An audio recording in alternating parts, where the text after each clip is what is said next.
1950 को जब हमारा देश आज़ाद हुआ तो भारत के सभी लोग बड़ी आशा की किरण से, आशा की दृष्टि से देख रहे थे हमारे तिरंगे की ओर। देखिए भी क्यों नहीं भाई, आखिरकार 300 वर्षों के संघर्ष, कड़ी मेहनत और खून पसीने से प्राप्त की थी हमने ये आज़ादी, वो भी किससे? अंग्रेजों से। और आखिरकार हमारा हक था लोकतंत्र अपने को प्राप्त करना और अपनी सरकार को साथ लेके चलना, अपनी खुद की सरकार बनाने का।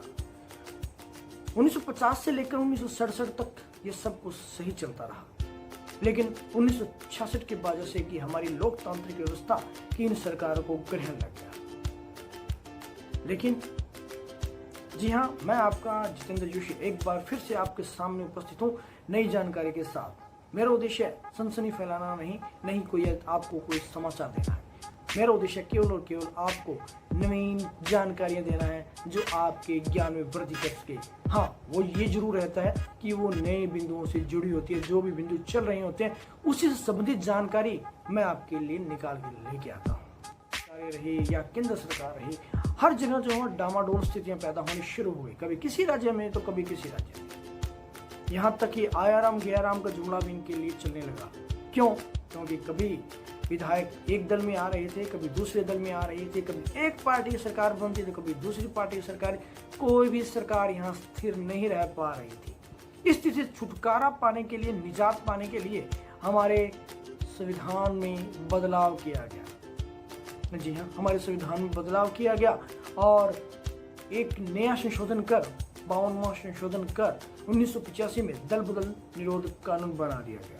इस कानून को और मजबूती प्रदान की गई 91वें संविधान संशोधन 2003 के द्वारा। क्या किया गया इसमें? जी, इसमें बहुत कुछ किया गया। इसमें अब दल बदल पर रोक लग गई और सब कुछ स्थिर हो गया। लेकिन हुआ नहीं ऐसा। जानते हैं इसके प्रावधान क्या थे? इसके प्रावधान क्या कुछ था इसमें नया हमारे लिए?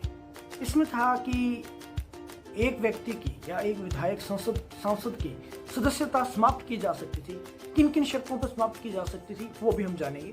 पहली शर्त यह थी कि कोई भी जीता हुआ व्यक्ति यदि अपनी पार्टी की नीतियों का विरोध करता है, यानी कि विहिप का विरोध करता है, तो उसकी सदस्यता समाप्त करने का अधिकार था।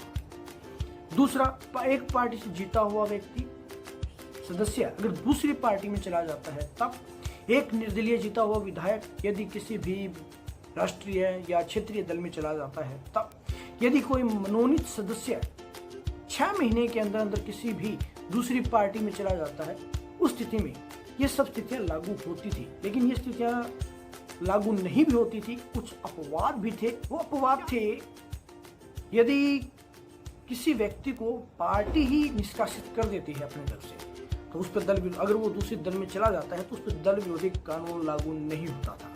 इसी तरीके से राष्ट्रपति या उपराष्ट्रपति के चुनाव में भी इस तरह की स्थितियां लागू नहीं हो सकती थी। वो अपनी मर्जी से दे सकता है वोट किसी भी पार्टी के उम्मीदवार को। हाँ, इसमें व्हिप जरूर जारी किया जाता है, लेकिन मानने के लिए बाध्य नहीं है। उसकी सदस्यता इस कानून के तहत समाप्त नहीं की जा सकती। साथ ही यदि कोई व्यक्ति लोकसभा या राज्यसभा का अध्यक्ष है तो वो भी इसमें नहीं आता है, क्योंकि उसे निर्णायक मत देना होता है। और निर्णायक मत जरूरी नहीं है कि वे जिस दल से था उसी दल के पक्ष में दे।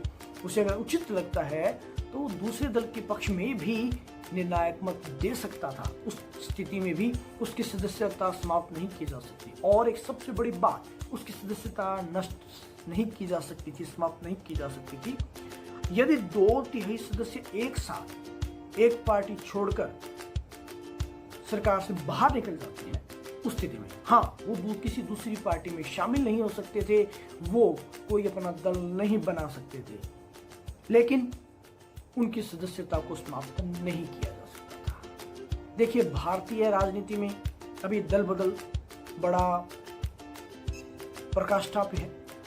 चाहे हमारी केंद्र सरकार रही हो, चाहे हमारी राज्य सरकारें रही हो, पंजाब, हरियाणा, उत्तर प्रदेश, बिहार, मणिपुर, गोवा, केरल, पूर्वोत्तर के राज्य कहीं भी उठा के देख लीजिए, इस तरह के उदाहरण आपको देखने के लिए मिल जाएंगे।